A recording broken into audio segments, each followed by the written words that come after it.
E aí, turma, bom dia, boa tarde, boa noite, boa madrugada, tudo bem? Tem alguma coisa diferente de mim hoje? Tem, é exatamente o chapéu, né, professor? É, o chapéu. É em ritmo de São João, pessoal. A gente tá aqui em ritmo de São João, tá, um mês de junho, muito legal, professor, mas a gente não tá mais no mês de junho. A gente tá no mês de julho já. Pois é, mas no Nordeste, tudo é grande demais. Não sei se vocês já tiveram oportunidade, não sei se isso é uma peculiaridade só do Nordeste, mas aqui tudo é o maior de todos. Por exemplo, aqui em Fortaleza é o maior toboágua do mundo. Aí, lá acho que em João Pessoa, é a maior cajueiro do mundo. Aqui no Ceará tem a maior rapadura do mundo. Campina Grande, maior São João do mundo. Então, em homenagem aos meus irmãos nordestinos, eu tô aqui de meio de São João. Tudo bem que esse meu chapéu parece mais chapéu de vaqueiro, né? Mas disse, não vou comprar um chapéu de São João só para dar aula, não. É só para fazer farra mesmo com vocês. Bora lá, turma. A gente está começando o módulo 7. E nesse módulo 7, agora a gente passa a ver os crimes em espécie. Lembrem que o Código Penal tem duas partes. O Código Penal tem tanto a parte geral, como tem a parte especial. Vocês viram toda a parte geral.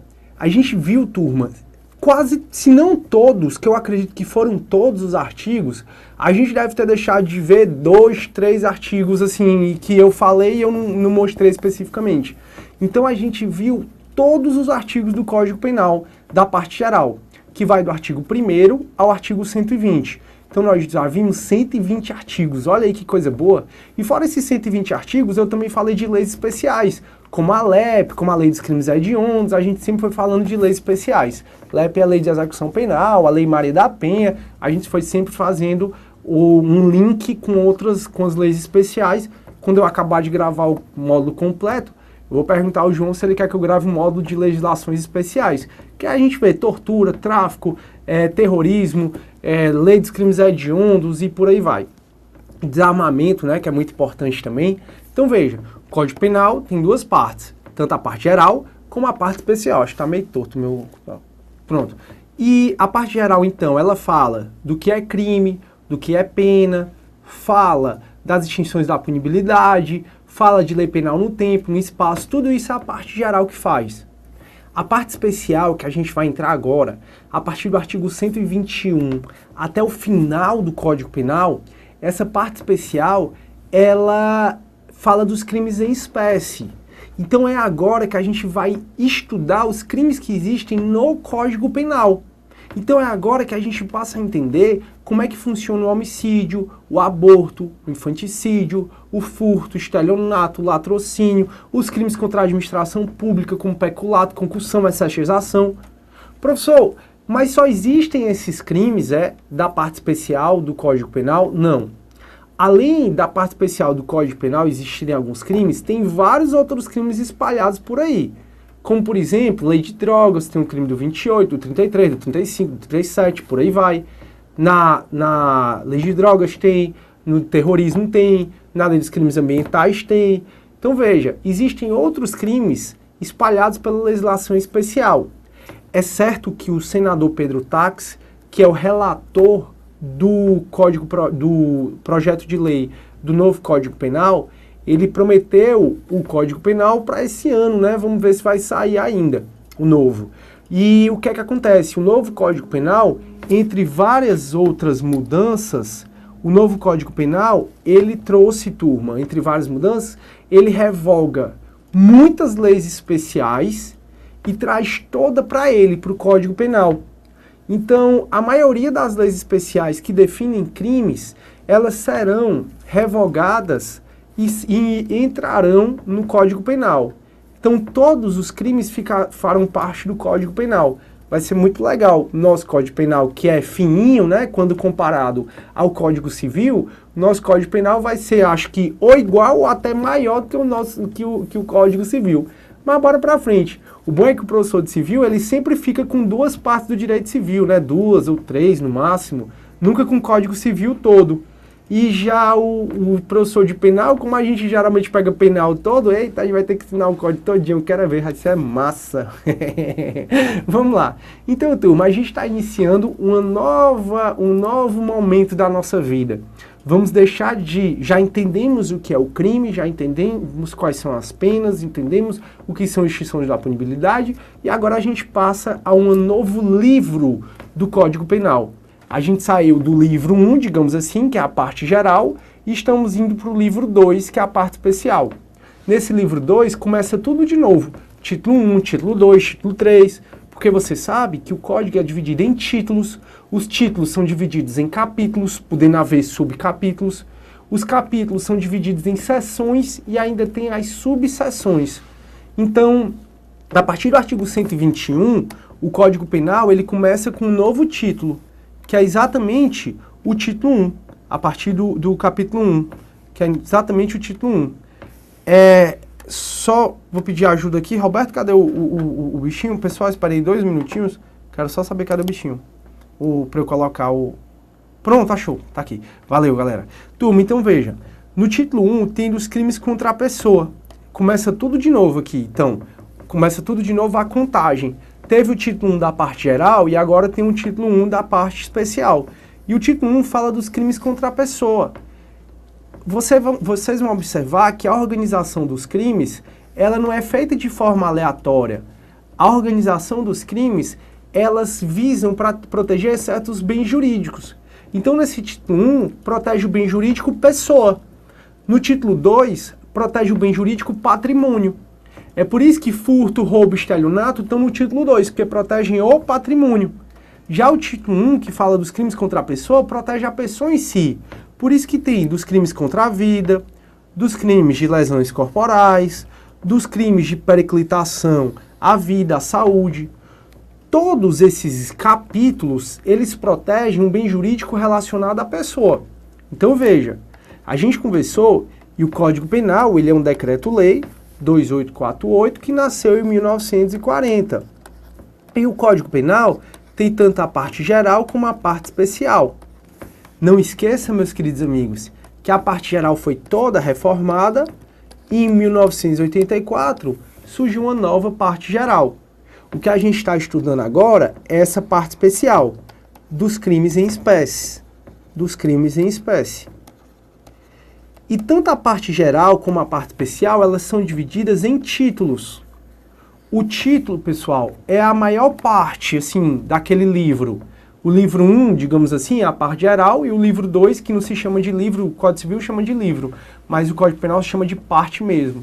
Tem a parte geral, que é dividida em títulos, e a parte especial, que também é dividida em títulos.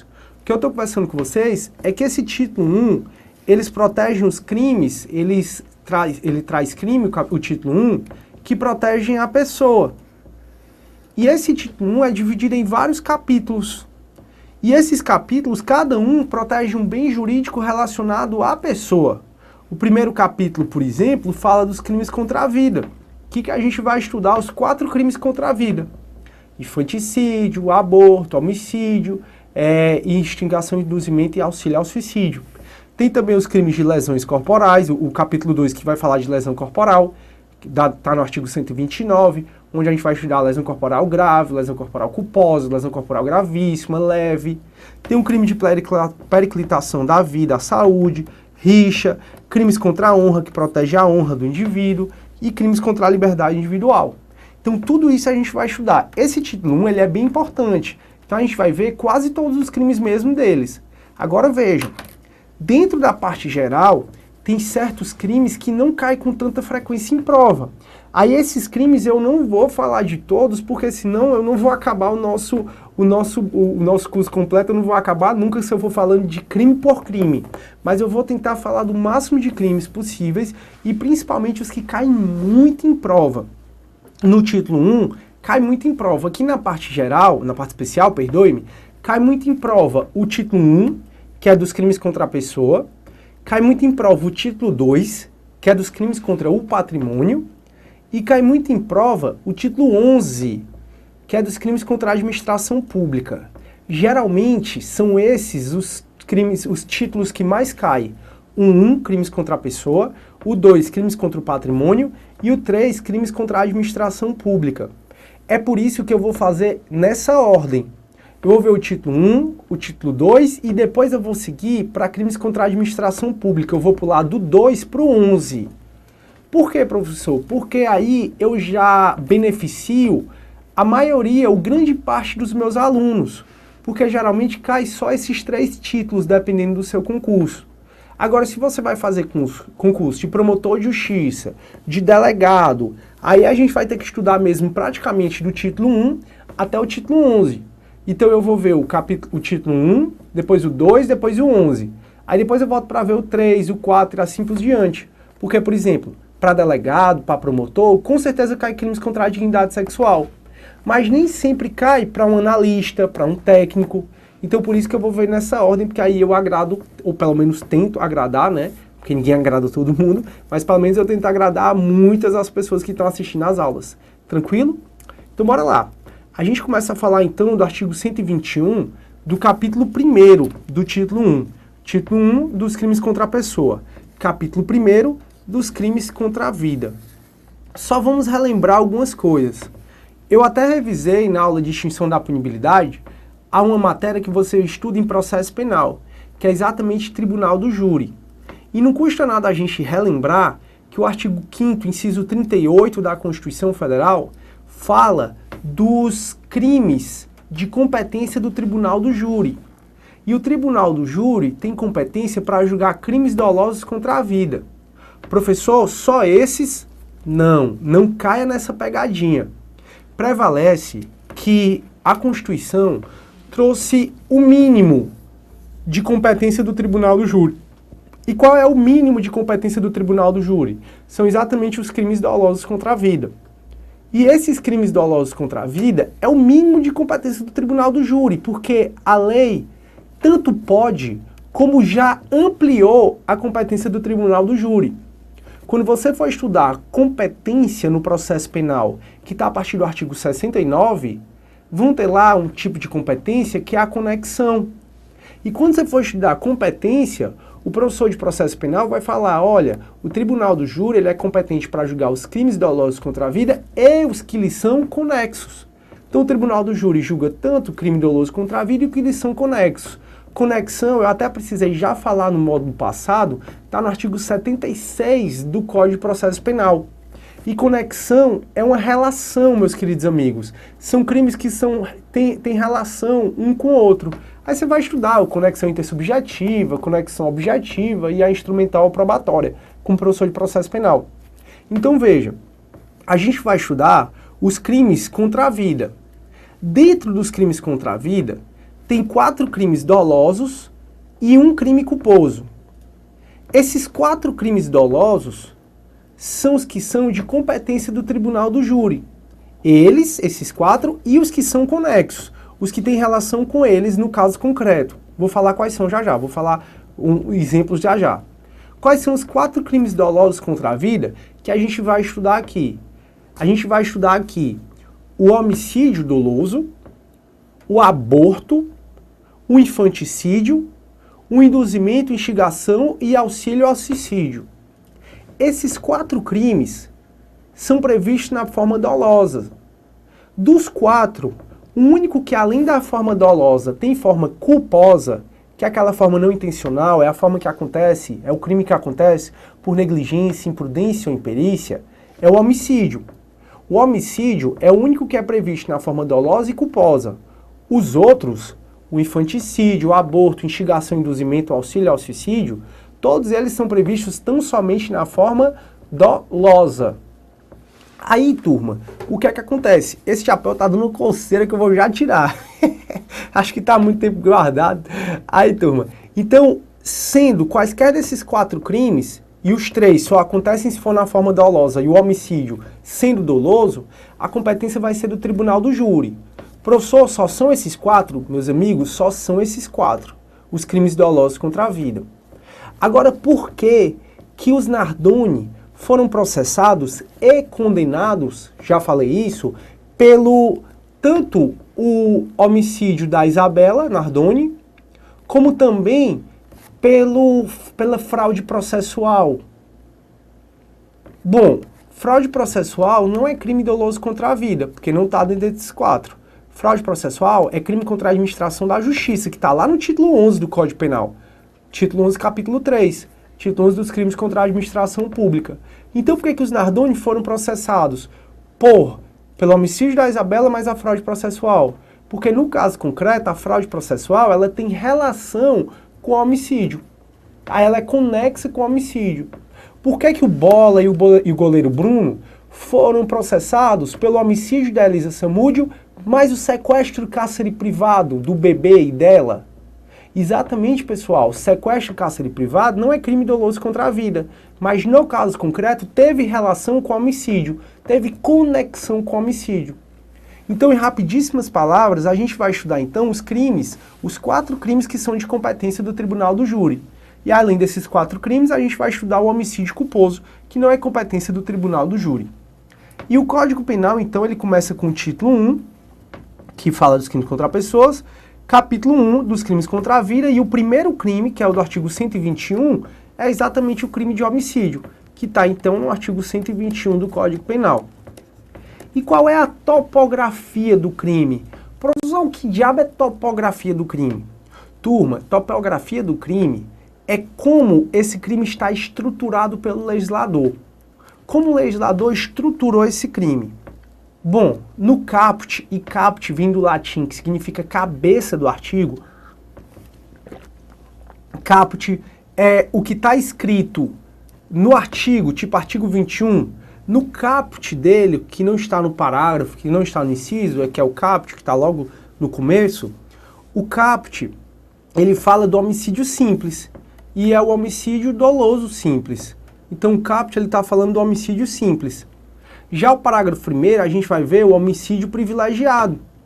Tanto o homicídio simples, privilegiado e qualificado, que o qualificado está aqui no parágrafo 2º, esses 3 tipos de homicídios são homicídios dolosos. Ou seja, quaisquer desses 3, seja o homicídio simples, seja o homicídio doloso, seja o homicídio privilegiado, seja o homicídio qualificado, eles são de competência do tribunal do júri. Agora a gente vai ver que, tecnicamente falando, não existe, isso eu já falei várias vezes, tecnicamente falando, não existe homicídio privilegiado. E a gente vai revisar isso, e para quem está assistindo meus vídeos pela primeira vez, né, ainda não teve a oportunidade de assistir os anteriores, a gente vai ver isso aí para você também. Aí no parágrafo 3º nós temos o homicídio culposo. No parágrafo 4º nós temos a majorantes do caso do homicídio culposo, vou explicar para vocês. No parágrafo 5º, nós temos o chamado perdão judicial. Perdão judicial, que é uma causa extintiva da punibilidade. A penúltima, ou foi a antepenúltima questão do módulo passado, de extinção da punibilidade, a gente falou um pouquinho desse perdão judicial. E, finalmente, o parágrafo 6º tem a majorante no caso de grupo de extermínio. Então, turma, é dessa forma que se estrutura o crime de homicídio. É com essa topografia. Então a gente vai estudar o homicídio simples, o privilegiado, o qualificado, o culposo, as majorantes. Tudo isso a gente vai ver, não se preocupe, até porque esse crime é bastante importante. Então, iniciando dos crimes contra a vida. Homicídio simples, está no 121 caput, matar alguém. Simples assim. Matar alguém, pena de reclusão de 6 a 20 anos. Pela gravidade da pena, você percebe que o homicídio simples, ele é um crime de maior potencial ofensivo. O homicídio, então, ele é um crime de maior potencial ofensivo. E todo crime, quando você for estudar, você vai ter que procurar. Os crimes, eles têm sempre elementos objetivos e elementos subjetivos. Vou botar no singular porque pode ser que alguns crimes não tem, só tem um, não tem dois. Então tem elemento objetivo e elemento subjetivo. Professor, o que é que você está fazendo? A gente está conversando sobre elementos do tipo penal. Tipo penal, queridos amigos, como a gente já conversou, significa o crime em si. Então, elementos do tipo penal é o crime em si. O tipo penal tem elementos objetivos, tem elementos subjetivos, e o tipo penal, dependendo dele, pode ter ainda elemento normativo. Nem sempre o crime vai ter elemento normativo, mas ele vai ter elemento objetivo e vai ter elemento subjetivo. Bora começar de baixo para cima, que fica mais fácil de você entender. O que é o elemento normativo do tipo penal? Elemento normativo do tipo penal é uma cláusula genérica onde o juiz, através dessa cláusula, ele dá discricionariedade para avaliar se houve ou não essa norma genérica no caso concreto. Professor, não estou entendendo. Veja bem, o homicídio simples, ele não tem elemento normativo.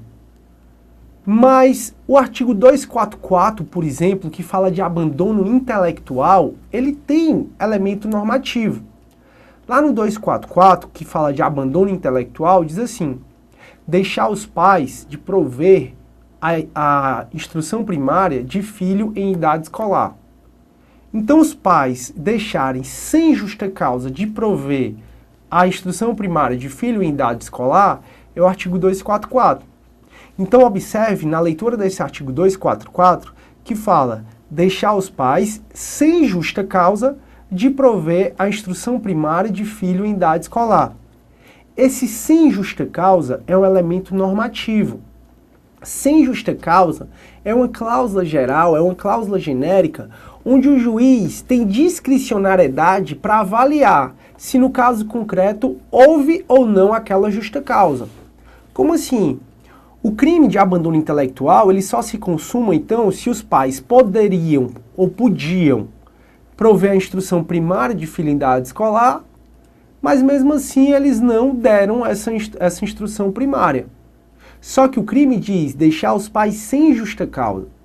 Aí o juiz vai analisar, no caso concreto, se o menino é analfabeto ainda. O menino em idade escolar é analfabeto ainda. Aí o juiz vai avaliar se, no caso concreto, os pais deixaram de alfabetizar porque quiseram, ou se eles tinham justa causa para não alfabetizar. Por exemplo, os pais eram analfabetos e a escola era muito longe e os pais não tinham dinheiro nenhum para levar a criança. Nesse caso, é justo que esses pais respondam pelo crime de abandono intelectual? Pai analfabeto, não podia alfabetizar em casa, não tinha dinheiro, a escola era longe, então não tem crime, porque nesse caso, teve justa causa para os pais não alfabetizarem o menino. Agora, os pais moram perto do colégio, os pais, o colégio é público, os pais têm uma certa condição financeira, mas ao invés de alfabetizar os meninos, o pai preferiu que o menino fosse trabalhar na lavoura, que nem pode. Nesse caso, o juiz vai avaliar, olha, não houve justa causa para vocês não darem a instrução primária, a alfabetização do filho de vocês. Então veja, nesse caso, vocês vão responder pelo 244. Então, quando você vê esse termo, justa causa, é um elemento normativo. Sem justa causa é um elemento normativo, que é uma cláusula geral, onde o juiz ele vai analisar se é possível ou não, se existe ou não aquela cláusula geral. Dá certa discricionariedade para o juiz. Já o elemento subjetivo, todo crime tem. A regra é que todo crime só é previsto na forma dolosa. Se tiver expressa previsão legal, o crime também pode haver na forma culposa. Agora veja, o elemento subjetivo do tipo penal, então, ou é o dolo ou é a culpa. E existe também um terceiro elemento do tipo penal, um terceiro elemento subjetivo do tipo penal, que é exatamente a finalidade especial. Então veja, o que é o elemento normativo? Elemento normativo é uma cláusula geral que dá discricionariedade para o juiz analisar se ela está presente ou não no caso concreto. O que é o elemento subjetivo do tipo penal, o elemento intelectivo? É exatamente o dolo e a culpa. Só que existe ainda um terceiro elemento subjetivo do tipo penal, que é a finalidade especial. E aí, queridos amigos, essa finalidade especial, ela pode existir ou não, mas é só para os crimes dolosos. E isso a gente conversou lá quando eu fui ver dolo com vocês. Turma, o homicídio simples, esse que está no caput do artigo 121, ele só tem um elemento subjetivo do tipo penal, que é o dolo. Mas o furto, além de ter o dolo, o furto do artigo 155, além de ter o dolo, o furto tem uma finalidade especial, que é exatamente o furto diz subtrair coisa alheia móvel para si ou para outrem, artigo 155. O dolo do furto é subtrair, mas o furto ele não se consuma só se houver o dolo de subtrair. Para o furto se consumar, além do dolo de subtrair coisa alheia móvel, precisa da finalidade especial de você ter um ânimos, ter uma intenção de assenhoramento definitivo. Ou seja, de você subtrair coisa alheia móvel para si, para você, ou para outrem, para terceiros. Então perceba, meus amigos, que os crimes têm como elemento subjetivo o dolo, que é a regra é que todo crime é doloso. A culpa, o crime só vai existir na forma culposa se tiver expressa previsão legal. Agora, alguns crimes dolosos podem ter só o dolo como elemento subjetivo, como homicídio simples, mas também o crime pode ter como elemento subjetivo uma finalidade especial. Se o crime, além do dolo, prevê a finalidade especial para se consumar, aí nesse caso, o crime, ele não se consuma só com dolo. Precisa do dolo e também da finalidade especial. Turma, em relação à classificação do crime, já que eu estou conversando já sobre isso, eu vou aproveitar. Se o crime para se consumar só tem um dolo, como homicídio simples, matar alguém, ele é chamado de crime congruente. Então, crime congruente é aquele que se consuma bastando dolo. Mas se o crime só se consumar, se além do dolo estiver presente a finalidade especial, aí nesse caso a gente tem um crime incongruente. Então o que é o crime incongruente? É o crime que além do dolo para se consumar, é necessário que esteja presente a finalidade especial. Então o crime incongruente ele tem dolo e a finalidade especial para se consumar. Então é isso. Aí, turma, o homicídio simples ele fala matar alguém. Pena de reclusão de 6 a 20 anos. A gente vai estudar agora alguns elementos que são necessários a gente estudar. Como, por exemplo, o sujeito ativo, sujeito passivo, objeto jurídico, objeto material, consumação e tentativa do crime. O homicídio, ele tem como sujeito ativo qualquer pessoa. Ou seja, qualquer pessoa pode ser o sujeito ativo, pode cometer o homicídio. É lógico que quando a gente falar que qualquer pessoa pode cometer o crime, pressupõe-se que aquele indivíduo seja um maior de 18 anos, sobre ele incida o direito penal, o Código Penal, seja um homicídio, seja uma pessoa capaz. Então veja, porque se um menor de 18 anos mata alguém, você sabe que ele não comete crime. Um menor de 18 anos comete ato infracional, de acordo com a teoria tripartida, que é a mais adotada pela doutrina e pelas provas de concurso público. E aí não vai incidir sobre esse menor o Código Penal, incide sobre ele o ECA, o Estatuto da Criança e do Adolescente. Então veja, sujeito ativo. O sujeito ativo pode cometer o homicídio? Qualquer pessoa. E quando o sujeito passivo, qualquer pessoa pode cometer, a gente diz que aquele crime é um crime comum. Crime comum é aquele que não precisa de nenhuma característica especial, de nenhuma qualidade especial para você ser o sujeito ativo. Por exemplo, os crimes funcionais, que estão a partir do artigo 312 do Código Penal, como o peculato, são cometidos se houver a presença de pelo menos um funcionário público. Então o peculato é um crime próprio, porque é necessário que haja um funcionário público. Já quando não requer nenhuma qualidade, nenhuma característica especial do agente para o crime acontecer, aí a gente diz que é um crime comum, como homicídio. Mas meu tempo acabou e eu começo daqui a partir da próxima aula. Tudo de bom, tchau, tchau.